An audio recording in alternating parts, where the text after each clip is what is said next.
Si Caprice, may unang boyfriend. Pero sandali, bago mo isipin na siya ang unang lalaking tunay na nagpatibok ng puso niya, may mas malalim kang kailangang malaman. Kasi may isang lalaki sa buhay ni Caprice na mas nauna, mas tumagal, mas malakas ang impluwensya. At kapag nalaman mo kung sino, baka mag-iba ang tingin mo sa kanya. Kaya stay with me hanggang dulo, kasi sa huli ko sasabihin kung sino talaga ang unang humubog sa puso ni Caprice. At kung gusto mo ng ganitong klaseng kwento na hindi lang puro chismis kundi may analysis at real talk, mag-subscribe ka na ngayon para hindi ka mahuli sa next reveal. Balikan natin ang simula. Good morning. First late night call, first heartbreak, pero hindi siya sumuko. At dito nagiging interesting ang pattern.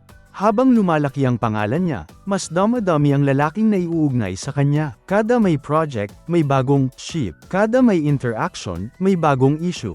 Pero napansin mo ba? Walang official confirmation. Walang public hard loan. Tahimik siya. At minsan ang katahimikan, mas intentional kaysa sa pag-amin. Stay with me kasi papunta na tayo sa exciting part. Sa mga interviews niya, paulit-ulit lumalabas ang salitang respeto, proteksyon, emotional security. Hindi niya hinahanap ang maingay. Hindi niya hinahanap ang flashy. Ang gusto niya, steady. At kapag ganito kataas ang standard ng isang babae, may pinanggagalingan yan. Hindi yan basta dahil sa first boyfriend. May mas nauna, pero dito pa lang, may napansin na ako. Hindi siya yung tipo na mawawala sa direksyon dahil lang sa breakup. Instead, mas pinili niyang mag-focus sa pangarap niya. Stay with me, kasi papunta pa lang tayo sa mas exciting na parte. Habang ang ibang kaedad niya busy sa relasyon, si Caprice busy sa pagbuo ng career niya. Hindi siya overnight success. May auditions na hindi siya natanggap. May projects na maliit lang ang exposure. May mga panahong halos hindi siya napapansin. Kung umabot ka dito, comment mo, still watching, para alam kung nandito ka pa. Kasi eto na, bago pa ang first boyfriend.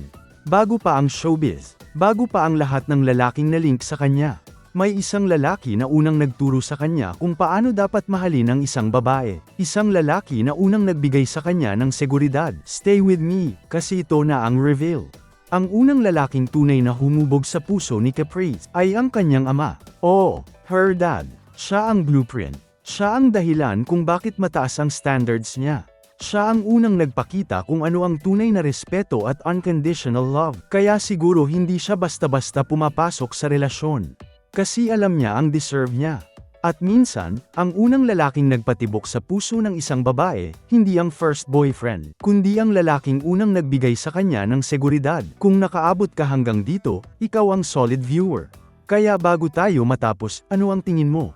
Tama lang ba ang mataas na standard ni Caprice? O dapat mas maging open siya sa public love life? Comment mo sa baba. At kung gusto mo pa ng ganitong klaseng deep dive na may suspense at may lalim, mag-like ka, mag-subscribe ka, at i-on ang notification. Kasi sa susunod na video, baka mas shocking pa ang i-reveal natin. Pero teka, hindi pa dito nagtatapos ang kwento.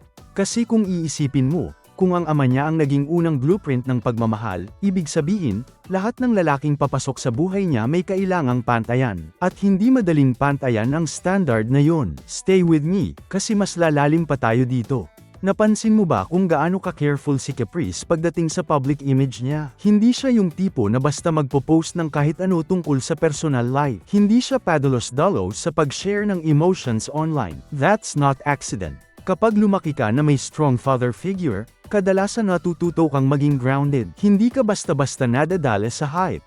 Hindi ka basta-basta naniniwala sa empty word. At kung babalikan natin ang career niya, mas makikita mo pa ang pattern. Habang tumataas ang projects niya, mas lalo siyang nagiging selective. Hindi siya sumasakay sa kahit anong issue para lang mapag-usapan.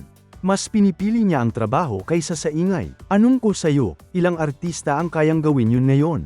Comment mo nga kung napansin mo rin to. Stay with me, kasi may isa pa akong realization. Kapag ang isang babae ay secure sa pagmamahal na nakuha niya mula sa pamilya, hindi siya naghahanap ng validation sa labas. Hindi niya kailangan ng public relationship para patunayan na lovable siya. At baka ito ang dahilan kung bakit hindi siya nagmamadali. Hindi siya pressured. Hindi siya nakikipag-compete. Kasi alam niya ang worth niya.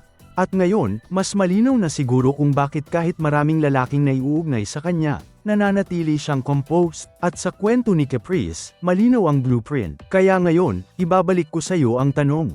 Kung may lalaking papasok sa buhay ni Caprice ngayon, sa tingin mo ba kaya niyang pantayan ang standard na iniwan ng ama niya? Type, kaya, kung oo. Type, mahirap, kung feeling mo mataas talaga ang bar. At kung gusto mo pa ng ganitong klaseng mas malalim na kwento, hindi lang surface level romance kundi may psychological insight, make sure na ka-subscribe ka. Kasi sa susunod nating video, pag-uusapan natin kung bakit ang mga babaeng may strong father figure, bihirang-bihira magmahal ng mali. At baka doon ka pa mas magulat. Stay tuned.